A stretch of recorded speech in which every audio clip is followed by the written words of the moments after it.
नमस्कार, मैं डॉक्टर रजनीश कुमार आप सभी का एक बार फिर से हार्दिक स्वागत करता हूँ। हिंदी साहित्य का इतिहास सीरीज के अंतर्गत हम आचार्य रामचंद्र शुक्ल के इतिहास ग्रंथ पर चर्चा कर रहे हैं। आज जिस विषय पर हम बातचीत करेंगे उसका शीर्षक है वियोगी हरि के ऊपर। प्रिय विद्यार्थियों, इसके पहले हमने टॉपिक नंबर 78 के अंतर्गत कुल 25 कवियों का संकलन प्रस्तुत किया था। उसमें से वियोगी हरि भी एक कवि थे, लेकिन स्लाइड में मिस होने के कारण इन पर हम चर्चा नहीं कर पाए थे। इसलिए अलग से इन पर हम बातचीत करने जा रहे हैं। और कई बार हमने देखा है कि कुछ चीजें छूट जाती हैं, लेकिन जब दोबारा हम उन पर ध्यान देते हैं तो वो चीजें हमारे लिए महत्वपूर्ण हो जाती हैं। तो वियोगी हरि एक ऐसे कवि जिनसे प्रायः परीक्षाओं में सवाल पूछे जाते रहे, तो इन पर हम विस्तार से बातचीत करेंगे। और टॉपिक नंबर 79 वियोगी हरि के लिए समर्पित है। और जिन भी तथ्यों पर हम बातचीत करेंगे, आचार्य रामचंद्र शुक्ल के कथनों को देखेंगे, वियोगी हरि से संबंधित महत्वपूर्ण तथ्यों को देखेंगे, जो कि आगामी UP TGT PGT UGC net assistant professor exam और सीवीटी पीजी एंट्रेंस एग्जाम के दृष्टिकोण से महत्वपूर्ण होगा। हम वियोगी हरि पर विस्तार से बात करें उसके पहले रिकैप के तौर पर हम थोड़ा सा टॉपिक नंबर 78 पर कुछ बातें साझा करना चाहेंगे, जो कि आपको इस वीडियो लेक्चर से कोरिलेट करेंगी। आपके पास आचार्य रामचंद्र शुक्ल का हिंदी साहित्य का इतिहास ग्रंथ होगा। उसमें उन्होंने आधुनिक काल के अंतर्गत काव्य खंड, जिसका कि समय संवत 1900 से 1925 निर्धारित किया है, और इसका शीर्षक दिया हुआ है पुरानी धारा। आप देखेंगे संवत 1900 से 1925 को अगर ईस्वी में कन्वर्ट करेंगे तो 1843 से 1868 का समय आपको दिखलाई पड़ेगा। और ये वो दौर है जो कि भारतेंदु के कुछ पहले का और भारतेंदु के जीवन काल का दौर है। तो इसलिए जितने भी कवियों को आप देखेंगे उसमें से बहुत सारे ऐसे कवि हैं जो कि भारतेंदु के पहले के कवि हैं और फिर भारतेंदु के समय के हैं, और कुछ कवि रहे हैं जो कि आगे तक भी अपनी कविताएं लिखते रहे। इसलिए आचार्य रामचंद्र शुक्ल ने इसको दो भागों में बांटा हुआ है, पुरानी परिपाटी के कवि और पुरानी परिपाटी के साथ ही नवीन गति के प्रवर्तन के रूप में लिखने वाले कवि। तो पुरानी परिपाटी की कवियों में 9 ऐसे कवि हैं जिनका उल्लेख आचार्य रामचंद्र शुक्ल ने किया है, और पुरानी परिपाटी के साथ साथ नवीन गति का प्रवर्तन करने वाले शेष जितने भी कवि हैं उनका यहाँ पर उल्लेख शुक्ल जी ने किया हुआ है। हमने पिछले वीडियो लेक्चर में पढ़ा था पुरानी परिपाटी के अंतर्गत सेवक, रघुराज सिंह, सरदार, रघुनाथ राम सनेही, ललित किशोरी, राजा लक्ष्मण सिंह, लक्ष्मीराम, गोविंद गिल्ला भाई और नवनीत चौबे।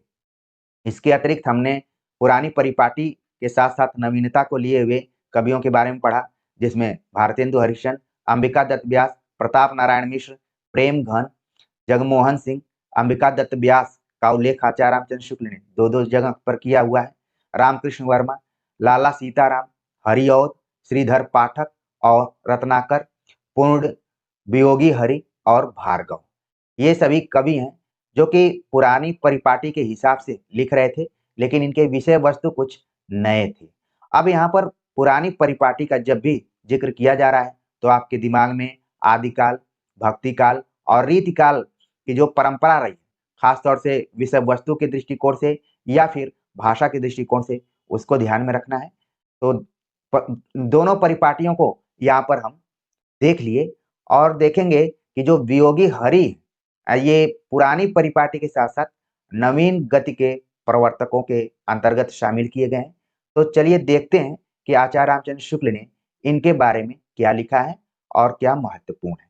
शुक्ल जी 24 नंबर पर लिखते हैं, श्री वियोगी हरि ब्रज भूमि, ब्रज भाषा और ब्रजपति के वे अनन्य उपासक हैं।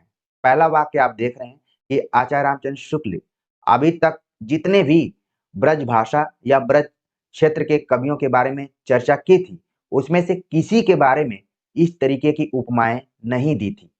लेकिन वियोगी हरि पर चर्चा करते हुए आचार्य रामचंद्र शुक्ल ने लिखा कि ब्रज भूमि, ब्रज भाषा और ब्रजपति के वे अनन्य उपासक हैं।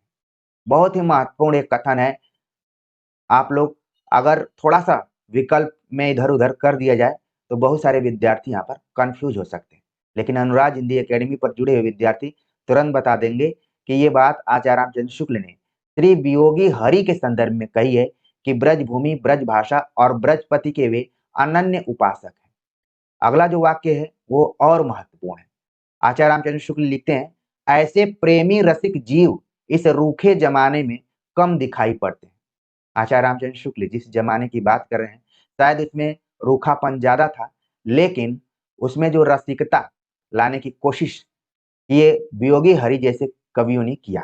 इसीलिए आचार्य रामचंद्र शुक्ल को लिखना पड़ता है कि ऐसे प्रेमी रसिक जीव इस रूखे जमाने में कम दिखाई पड़ते हैं। उन्होंने अधिकतर पुराने कृष्ण भक्त कवियों की पद्धति पर बहुत से रसीले तथा भक्तिभावपूर्ण पदों की रचना की, जिन्हें सुनकर आजकल के रसिक भक्त भी बलिहारी हैं, बिना कहे कहीं रह सकते।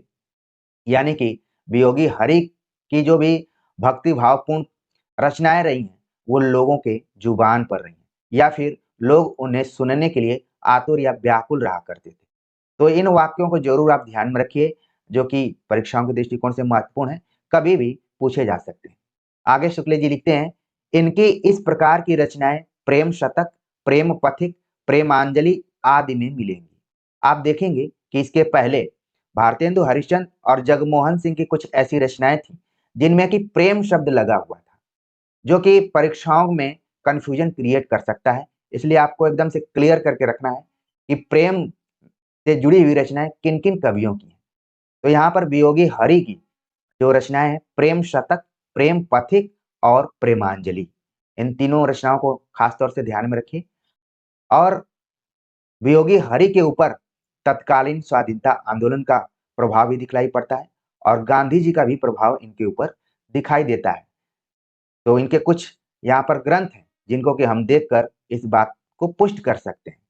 शुक्ल जी लिखते हैं कि छतरपुर से प्रयाग आने पर राजनीतिक आंदोलनों की भी कुछ हवा इन्हें लगी थी और इन्होंने चरखे की गूंज, चरखा स्तोत्र, असहयोग वीणा ऐसी कुछ रचनाएं भी की थी।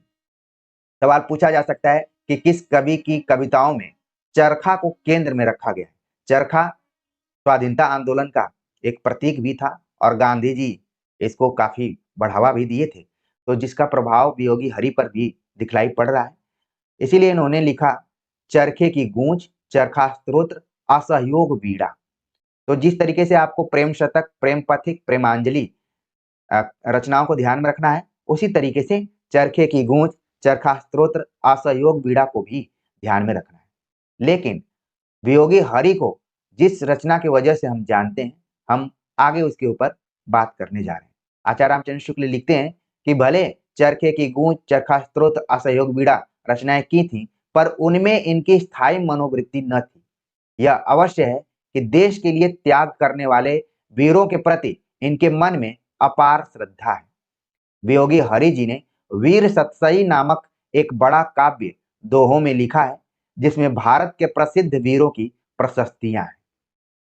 जिस रचना की वजह से वियोगी हरि जाने जाते हैं, उसका नाम है वीर सतसई। वीर सतसई दोहों में लिखा गया है। सवाल पूछा जा सकता है कि किस छंद में लिखा गया है, तो वीर सतसई जरूर ध्यान में रखिए कि दोहा में लिखा गया है और इसमें भारत के प्रसिद्ध वीरों की प्रशस्तियां हैं। और ये दौर है जब वियोगी हरि रचना कर रहे हैं, तो स्वाधीनता आंदोलन का दौर है। एक तरीके से ये ग्रंथ स्वाधीनता आंदोलनकारियों और सेनानियों को मोटिवेशन जरूर दिया होगा। तो वियोगी हरि जी ने वीर सतसई नामक एक ऐसा काव्य लिखा जो कि दोहों में लिखा गया था और देखने से ऐसा लग रहा है कि ये आदिकालीन रचना होगी, लेकिन आप ध्यान रखिए कि भारतेंदु योगीन पुरानी परिपाटी के अनुसार लिखी जाने वाली नए विषय वस्तु पर आधारित यह ग्रंथ है। इस ग्रंथ पर इन्हें प्रयाग के हिंदी साहित्य सम्मेलन से 1200 का पुरस्कार मिला था। आप देख रहे हैं कि ये ग्रंथ उस समय में लिखा गया था जब इलाहाबाद में हिंदी साहित्य सम्मेलन की स्थापना हो चुकी थी और वहां से 1200 रुपए का पुरस्कार दिया गया। आप कल्पना करिए उस समय में 1200 रुपए का पुरस्कार एक अच्छा खासा पुरस्कार माना जा सकता है अगर रकम के दृष्टिकोण से देखें तो ध्यान में आपको रखना है कि वीर सतसई को हिंदी साहित्य सम्मेलन से पुरस्कृत किया गया था। इसके पहले हमने बातचीत की थी कि कुछ रचनाओं को देव पुरस्कार से भी पुरस्कृत किया गया था। मतलब कि अब रचनाओं को पुरस्कृत करने का एक ट्रेंड शुरू हो गया था। पहले तो दरबारों में राजाओं द्वारा कवियों का सम्मान किया जाता था, उन्हें असरफियां इत्यादि दी जाती थी। लेकिन एक ट्रेंड शुरू हुआ कि क्यों न कवियों की रचनाओं को पुरस्कृत किया जाए, जिससे कि कवि मोटिवेट हो। ये जो रूखापन चल रहा था उसमें सजीवता आए और रसिकता जागृत हो। तो कुल मिलाकर मोटिवेशन के तौर पर वीर सतसई को हिंदी साहित्य सम्मेलन से पुरस्कार दिया गया। पुरस्कार की जो राशि थी वो 1200 रुपए। आचार्य रामचंद्र शुक्ल वीर सतसई के कुछ दोहों को यहाँ पर उदाहरण के रूप में प्रस्तुत करते हैं। तो आपको ध्यान में पंक्तियों को रखना है कि ये सभी पंक्तियां श्री वियोगी हरि की। दोहा इस प्रकार है।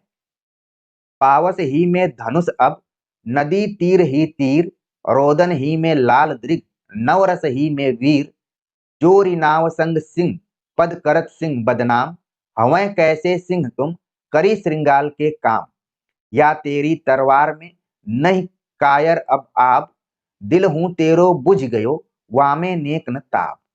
तो आप देख रहे हैं कि इन पंक्तियों के माध्यम से जो भाव हमारे अंदर आ रहा है वो है उत्साह का भाव। और उत्साह का भाव जहां पर आता है तो वहां पर वीर रस अपने आप आ जाता है। जिस तरीके से आपने आदिकाल में पढ़ा होगा कि 12 बरिस ले कुकर जिए, 13 ले जिए सियार, 18 बरिस छत्री जिए, आगे जीवन को धिक्कार। इस तरीके से आपने कुछ पंक्तियां पढ़ी होगी। यहाँ पर भी वही कहा जा रहा है कि आप किस प्रकार के सिंह हैं। आप ऐसा काम कर रहे हैं कि सिंह भी बदनाम हो रहा है। आप सिंगार का काम कर रहे हैं, सियार का काम कर रहे हैं, शेर का काम नहीं कर रहे हैं। तो यहाँ पर जो सिंह शब्द आया हुआ है इसमें एक से अधिक अर्थ छिपे हुए हैं। तो वीर रस तो है ही, इसमें अलंकार भी है। इसको जरूर ध्यान में रखिए। हो सकता है कि वियोगी हरि की इन्हीं पंक्तियों के आधार पर अलंकार और रस भी पूछ लिए जाए तो आप जरूर बता देंगे, क्योंकि आपने बड़ी गंभीरता से और धैर्य बनाकर इसको समझा है और सुना है। तो प्रिय विद्यार्थियों, उम्मीद है कि वियोगी हरि से संबंधित अब किसी भी तरीके का प्रश्न आएगा, चाहे आचार्य रामचंद्र शुक्ल के कथनों से आए, चाहे वियोगी हरि से संबंधित रचनात्मक तथ्यों से सवाल आए, चाहे पंक्तियों से सवाल आएंगे, आप वहां पर जरूर कर लेंगे। तो आज के वीडियो के बारे में आप सभी के कमेंट आमंत्रित रहेंगे। मिलते हैं एक नए टॉपिक के साथ, तब तक के लिए नमस्कार।